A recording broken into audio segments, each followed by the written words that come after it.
avec une communication de Gérard Régimbaud, qui est donc professeur en sciences de l'information et de la communication au département information et communication de l'Institut des technosciences de l'information et de la communication, c'est beaucoup d'information et de communication, de l'Université Paul Valéry de Montpellier 3.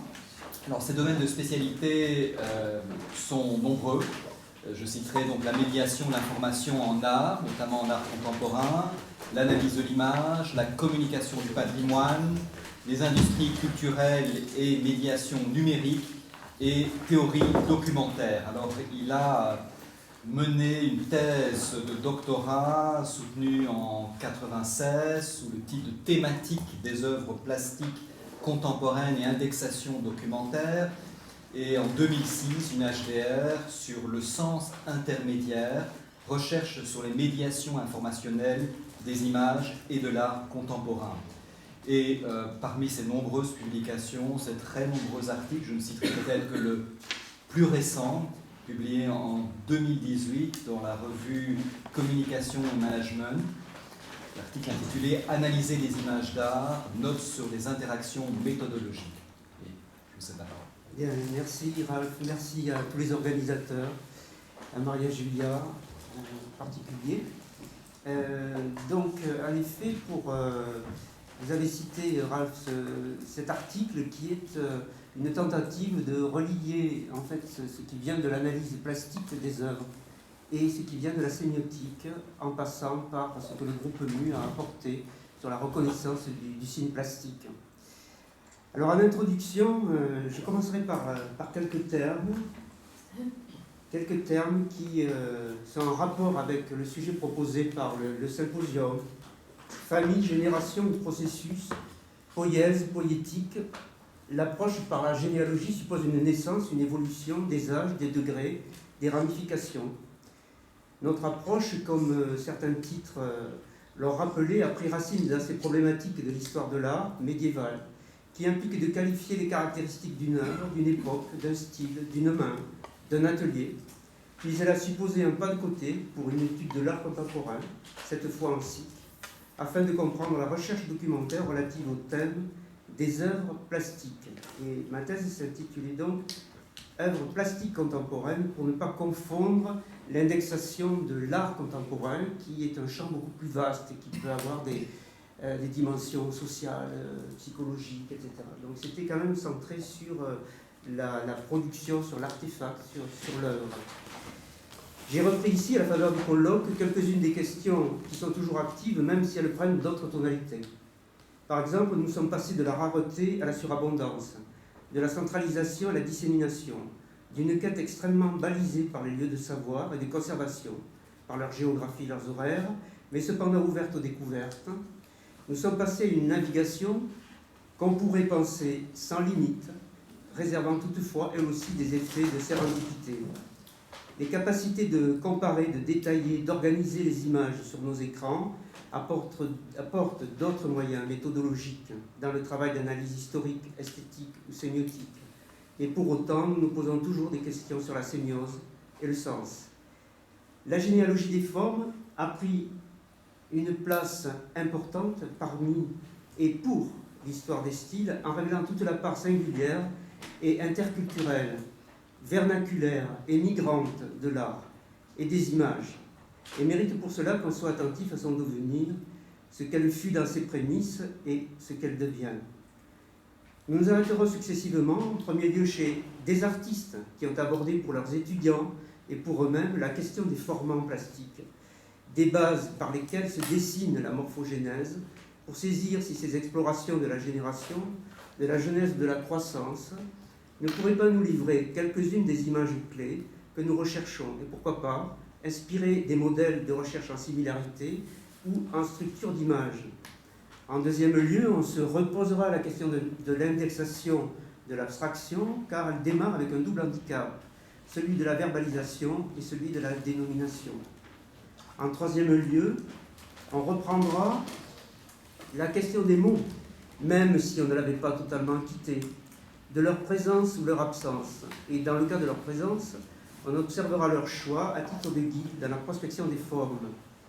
En quatrième lieu, on reprendra le travail indexatoire en posant la sémiotique dans ses prémices. Et enfin, en cinquième lieu, on fera un détour par une image ancienne de métamorphose pour nous rappeler le sens toujours fluctuant des images dans l'histoire. Ce détour sera très bref. Donc, pour commencer, se dessine la morphogénèse.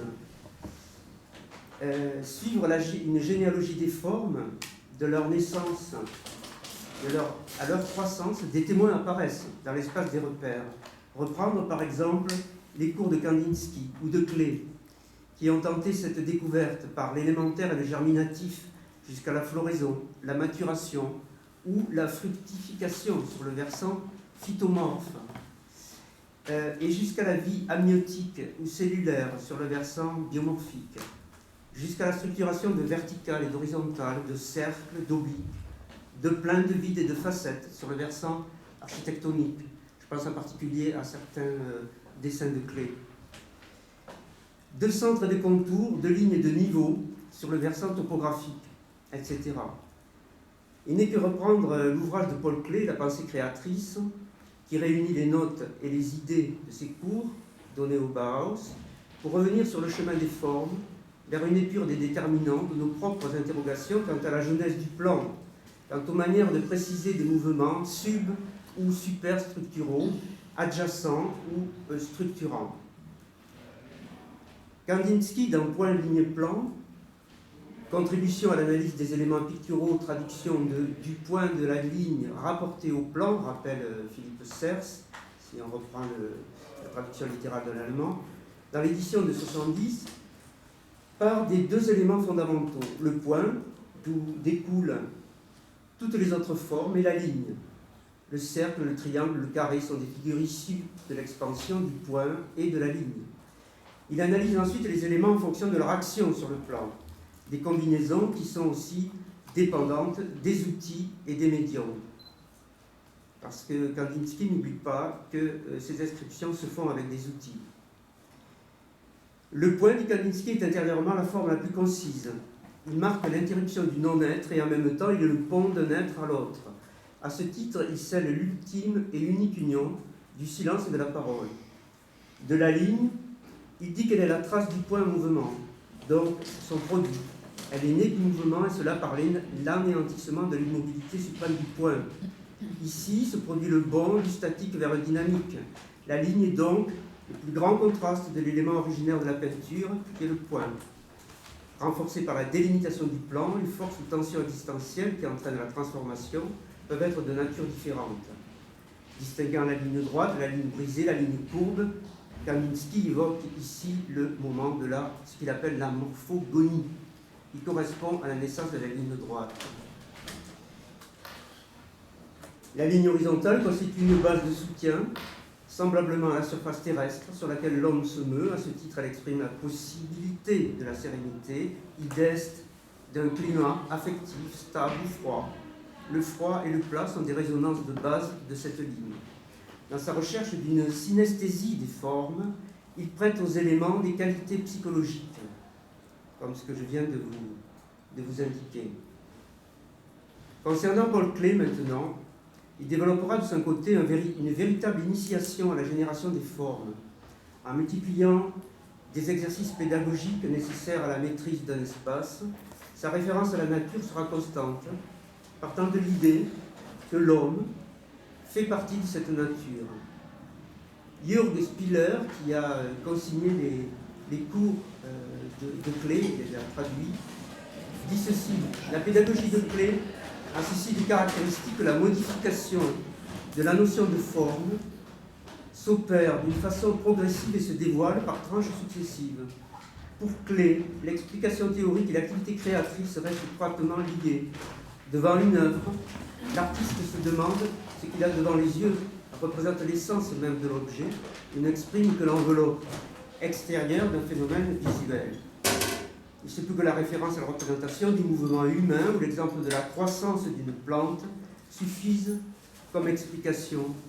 L'évolution logique qui transforme la graine en fleur pose la question suivante. Comment représenter dans son essence la croissance d'une plante en tant que résumé et assemblage de processus vivants. La notion, le mouvement, apparaît de plus en plus comme le centre des préoccupations de l'artiste sur la conscience de forme. Pour lui, le mouvement humain va de la marche au saut, et il y a des étapes et des intervalles dans ce mouvement-là. Louise Poisson, la québécoise, nous dit que dans plusieurs de ses œuvres, Paul Klee s'inspire de la théorie de l'évolution, et le livre Forme et croissance de Darcy Thompson a éveillé l'intérêt de plusieurs expressionnistes abstraits. À la suite des travaux de Mandel sur l'hérédité, une nouvelle discipline scientifique va recevoir un nom nouveau. En 1906, on est dans des tranches et des périodes historiques qui se répondent là aussi, le nom de génétique. Pour Klee, on va le voir avec un autre exemple, pour lui, c'est une leçon basée sur les formes et la dynamique. Ici, ce que je vais vous passer juste avant, par exemple la dynamique d'une feuille, qui pour lui reprend aussi la dynamique de l'arbre. Et ceci compose une forme de génération fractale. Pour lui, la feuille est une partie du tout, est un organe. Et ces organes sont again articulated, sont à nouveau articulés en eux-mêmes. C'est d'où cette idée de fractalité dans la génération de la forme. Si on suit quelques indications concernant les pionniers de l'abstraction et ces pionniers dans la génération des formes, on rencontre par exemple Victor Passmore. Victor Passmore qui a ici nommé un de ses tableaux Black Abstract, Growing Form, reflecting how its composition, like much of Passmore's work, was based on ideas of organic development.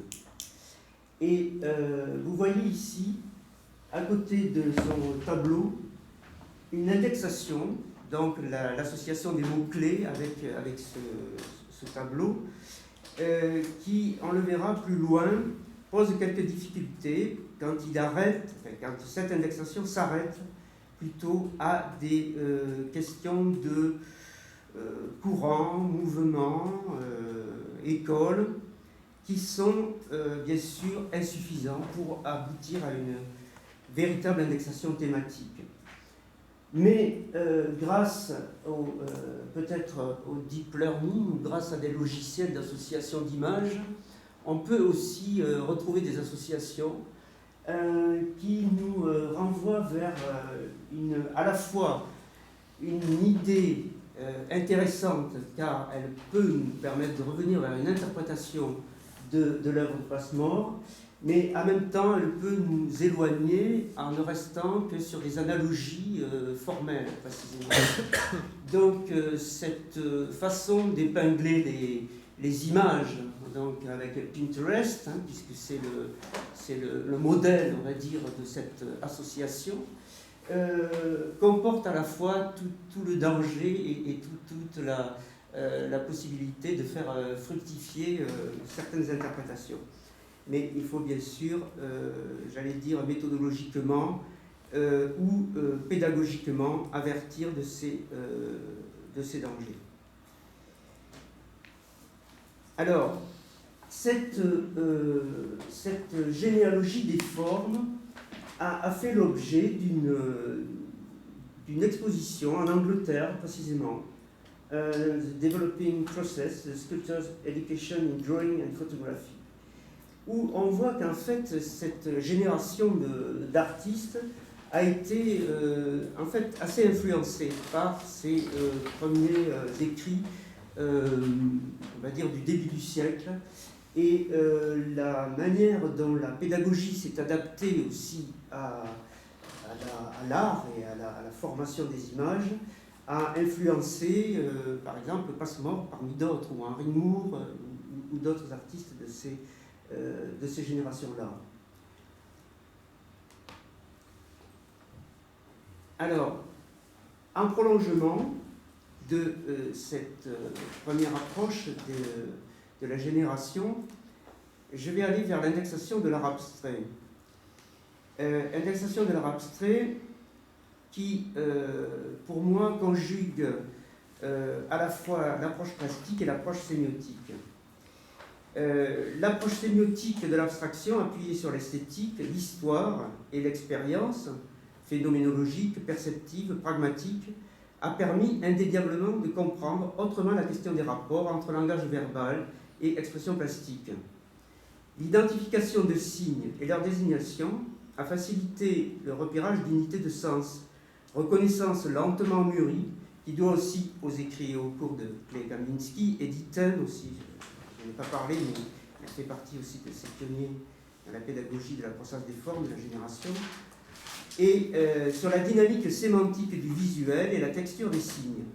Car si l'on quitte les justifications philosophico-théologiques de ces artistes, sans pour autant les ignorer, dans certaines visites thématiques, on rencontre dans leurs écrits, mais aussi schémas, figures et dessins, techniques et pédagogiques, nombre de liens entre la plastique et les mots, qui pourraient éclairer la construction de thésaurus, par exemple. Même si le propos n'est pas ici de redéfinir, bien sûr, une histoire, car par ailleurs nous pensons une syntaxe visuelle, une histoire de la syntaxe visuelle, car par ailleurs nous pensons que l'usage de cette locution, comme celle de lecture de l'image, désoriente plus qu'elle ne guide dans l'approche de ce champ.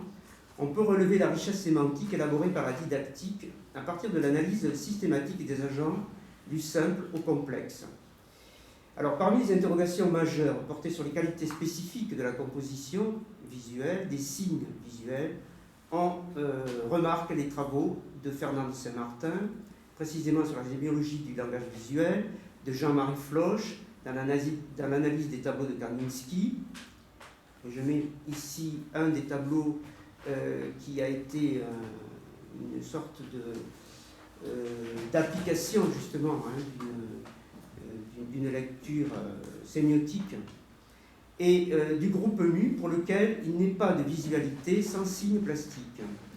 Les avancées de la sémiotique visuelle de ces 20 dernières années résident aussi dans la prise en compte des travaux des plasticiens et dans cette capacité à ouvrir les concepts à la matérialisation, à l'incarnation et l'énonciation spécifique des signes plastiques.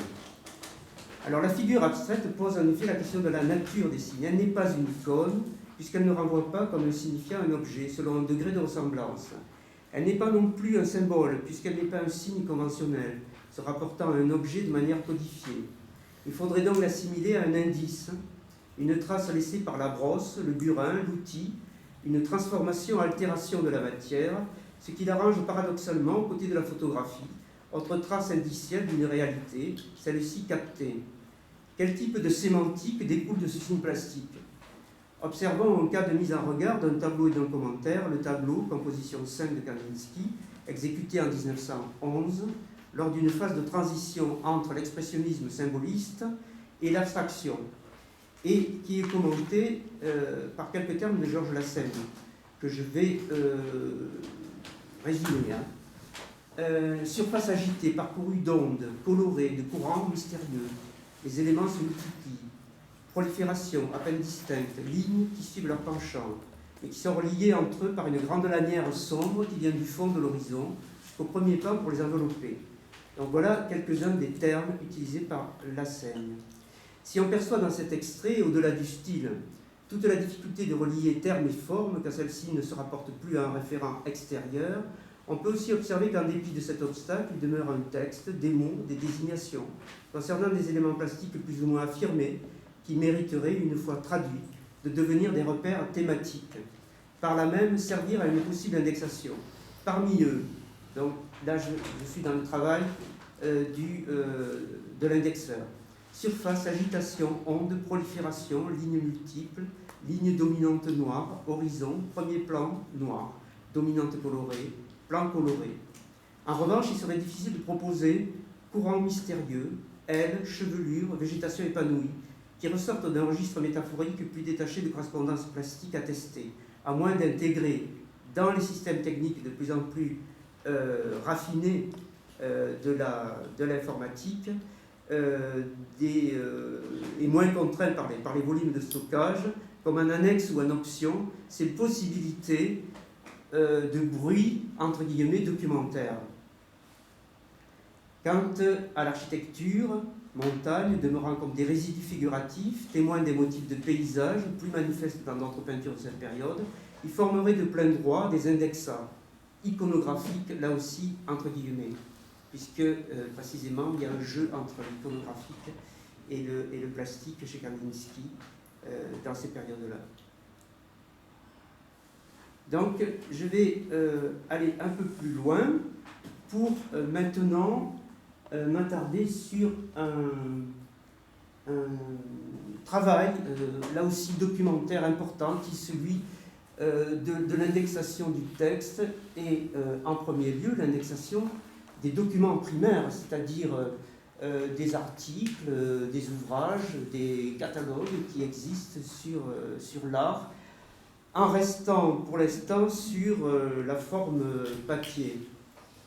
Et on peut remarquer dans un champ assez vaste de l'édition des sciences humaines et sociales que l'index thématique est en fait une possibilité d'entrée dans la matière informationnelle. Et Paul Hotelet, qui est un de nos pères, disons, de la documentation belge, écrivait, et qui a écrit donc le livre sur le livre, traité de documentation. Un livre reçoit du fait de son index une amplification de son usage, une valeur pratique accrue. Dans certaines de ses parties, l'index constitue une sorte de vue synoptique de la matière. Donc on peut reprendre ces observations pour les ouvrages en histoire générale de l'art, autant dans l'édition scientifique que dans l'édition de vulgarisation. Simplement, la pratique de l'index dans ces catégories d'ouvrages n'est pas aussi fréquente que l'on pense. Un sondage dans la collection d'esthétique dirigée par Michael Dufresne, des éditions Kinsic, en donne une preuve, puisque parmi les titres intéressant les arts plastiques, nous n'avons rencontré que 4 index des matières. La vérification a porté sur une collection comprenant 50 titres, soit 54 volumes ou numéros de 1967 à 1990. Et autre exemple, la série d'ouvrages de Jurgis Baltrušaitis, qui pourrait là aussi intégrer des index, ne conçoit aucun texte ou aucun index thématique. Je passerai sur les exceptions quand même de la série de Kinsic pour aller plus rapidement à une exception. Alors là, il s'agit d'une coïncidence, puisque cette exception, elle provient d'un auteur de Liège. Il s'agit de Jean-François Pierson. Donc, un index excepté et un index d'exception. Il existe en effet, et qui démontre que l'absence d'indexation des sujets dans le reste de l'édition, en dehors des contraintes éditoriales et de toute considération financière, n'est pas une fatalité, mais bien l'indice d'un choix. Et ce serait peut-être une négligence, mais alors elle aurait valeur de symptôme. Et malgré son intitulé modeste, index des noms cités de manière non exhaustive, de quelque manière, en fait, cet index est très bien conçu. Jean-François Pierson, 2 mots sur sa biographie. Il est né en 50, il est architecte et il a enseigné à l'Institut supérieur d'architecture Lambert-Lombard à Liège, où il anime des ateliers de construction et d'analyse.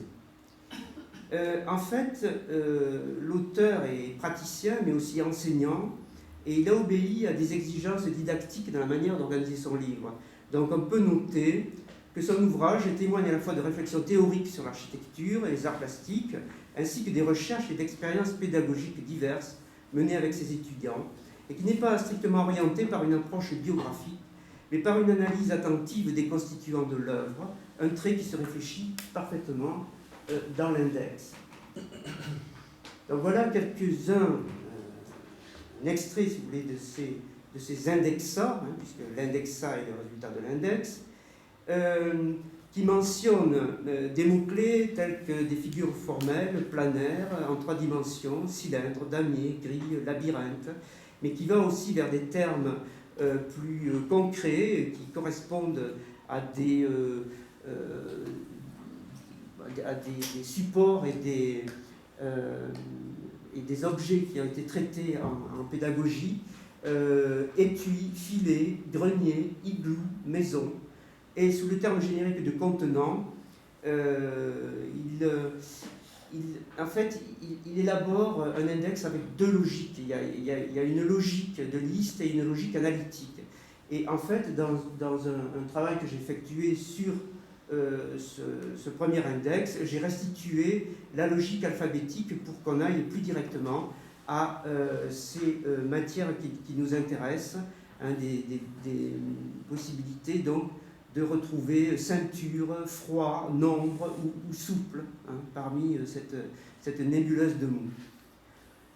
Alors le travail indexatoire, eh bien, il peut commencer aussi avec la rencontre directe de l'œuvre, comme cet exemple choisi dans le travail de Marinette Koueko. On se réfère ici à un travail qui a été mené sur plusieurs plans.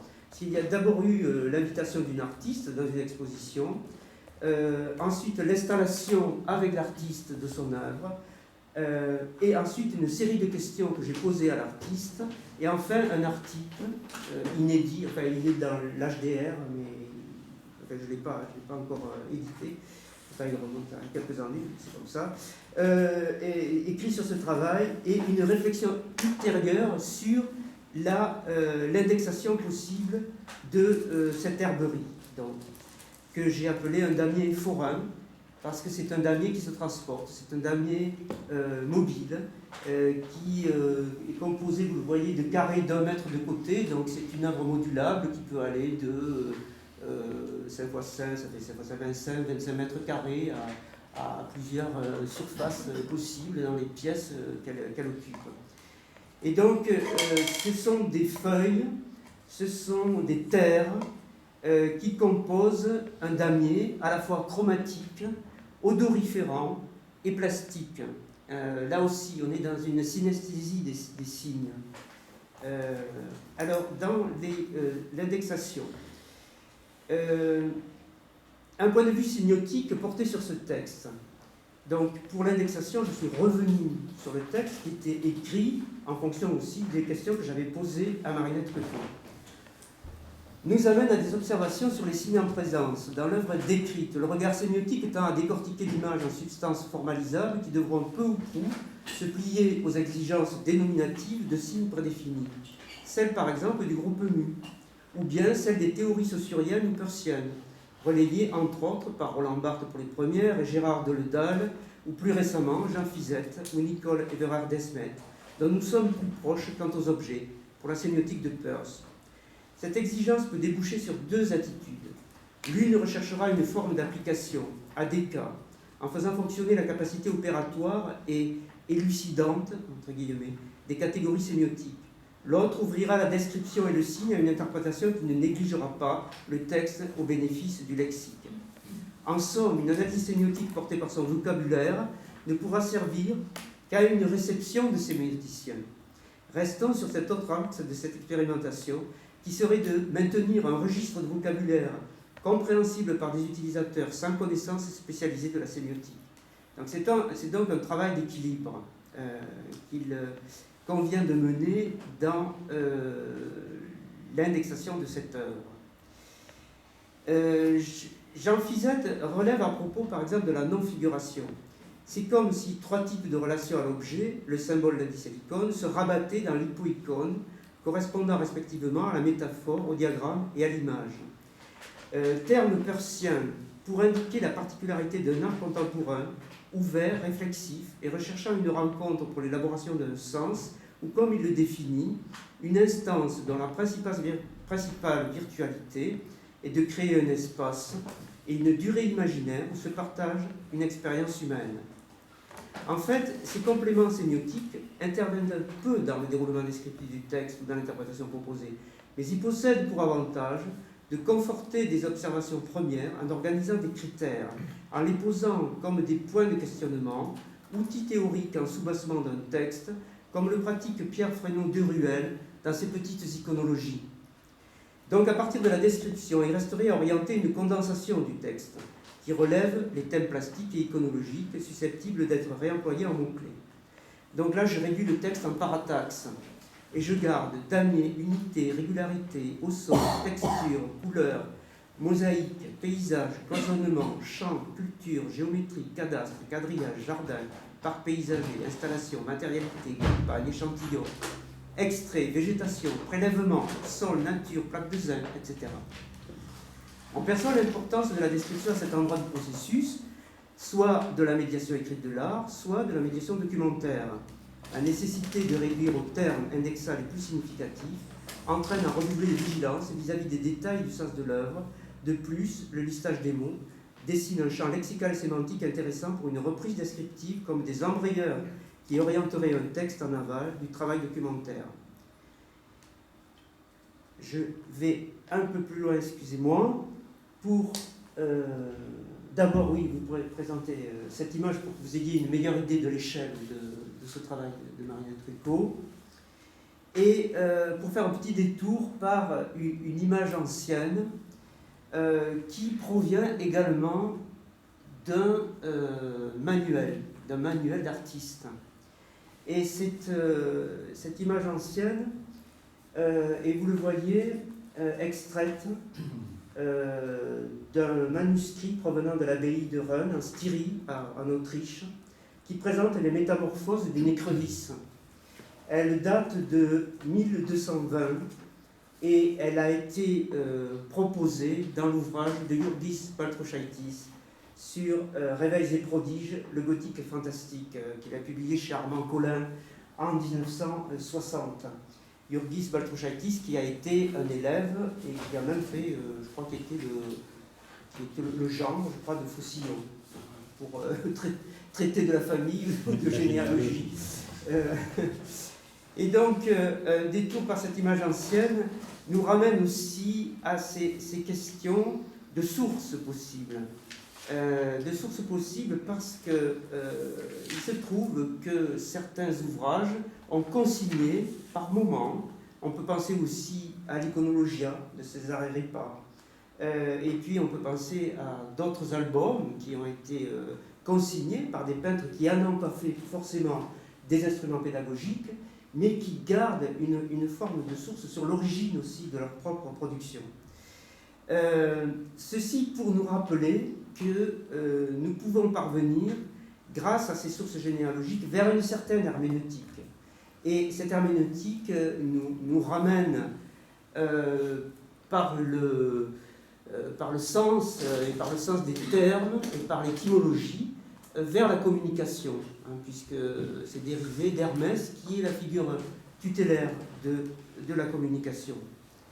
Simplement pour terminer, je voudrais ajouter deux choses. D'abord, que l'accès maintenant peut se faire avec des internautes et des usagers qui deviendront de plus en plus leurs propres documentalistes, comme le dit ici Michel Melot dans la bibliothèque multimédia contemporaine, un ouvrage sur les lieux de savoir. Et en conclusion, je n'en veux pas totalement à Georges Didier Berman, mais je mettrai en rapport ces deux phrases qui nous rappellent en effet que la source est un complexe, est une complexité, et qu'elle ne démarre pas d'un simple point de la montagne, mais qu'elle résulte de multiples niveaux de bifurcation et de sédimentation. Voilà, je ne peux pas aller plus loin, je suis quand même tenu par le temps, et je vous remercie de votre attention.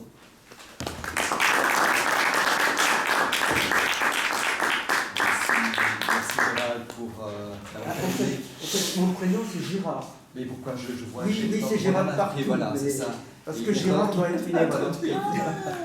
D'accord, donc je me disais bien que c'était original comme prénom, mais voilà, donc c'est Gérard. C'est Gérard. Voilà, c'est dans le programme, peu importe. C'est pas grave. Donc Gérard, voilà. Donc merci d'avoir terminé sous ce rappel du lien intime entre généalogie et herméneutique. Ça, je pensais que c'était très utile de conclure sur cet aspect et puis d'avoir commencé au fond à rappeler combien les théories sur la généalogie des formes que Michaela a évoquées hier sont en phase avec les expérimentations artistiques qui sont contemporaines, exactement contemporaines, des auteurs que nous avons évoqués hier pour l'essentiel. Voilà, donc on a combien de minutes là, Marie? Pas trop, non, c'est pas 5 10 minutes, même pas. 5 minutes. 8 minutes. 8 minutes pour discuter. Ouais. Questions dans la salle? Si dit, on pourra discuter aussi en mangeant. À table.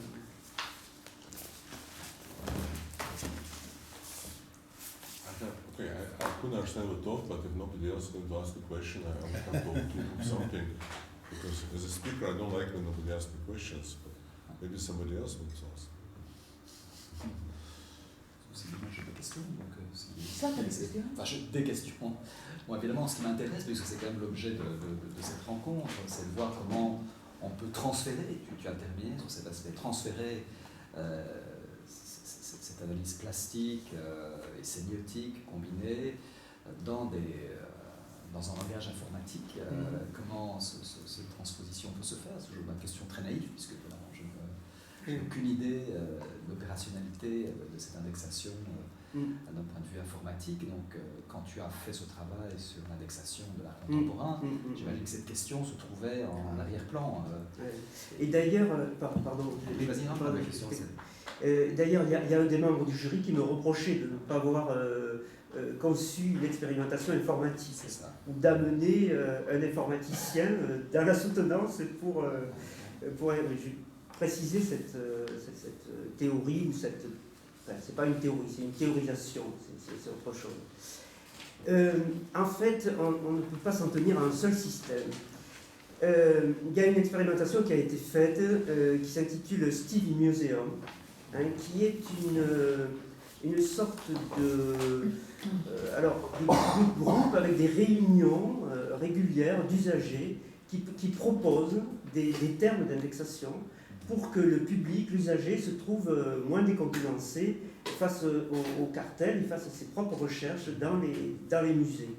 Il y a cette expérimentation sur Flickr dont on parlait hier, qui entraîne aussi le crowdsourcing, qui permet donc ce qu'on appelle en bon français la folksonomie, c'est-à-dire une indexation, là aussi, qui peut porter sur des reconnaissances de certains objets, reconnaissance de certaines personnes, dans le cas de photographie aussi, et qui enrichit l'indexation du patrimoine. C'est plus large, disons, que les seuls arts plastiques.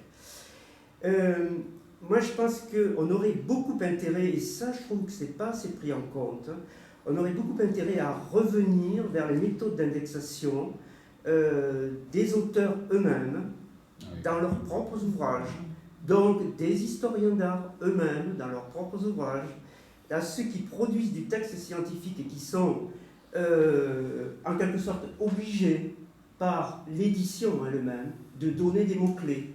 Dans un article, on le pratique régulièrement, on donne nous-mêmes des mots-clés.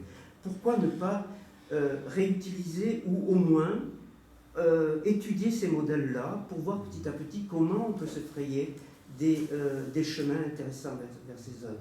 Ça prouve bien qu'il y a vraiment une histoire de cette indexation à faire. Et oui, bien sûr. Oui. Parce que c'est en lien avec ces catégorisations qui changent avec le temps et qui changent avec la perception qu'on a des œuvres.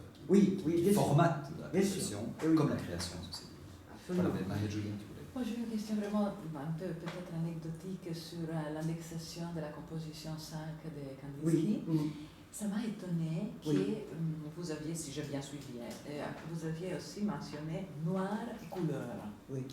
Parce que toutes les autres, plus ou moins tous les autres termes que vous avez utilisés, agitation, lignes multiples, etc., ça m'a paru vraiment rendre compte d'une spécificité.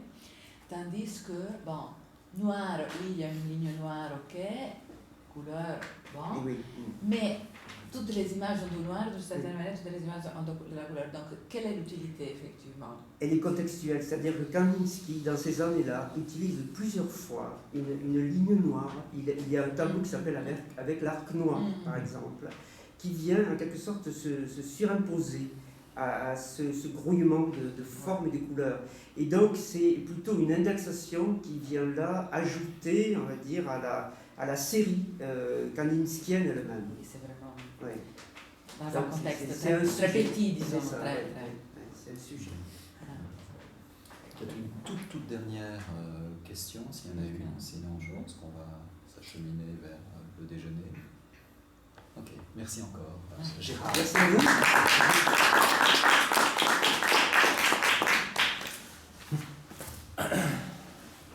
Today we are going to eat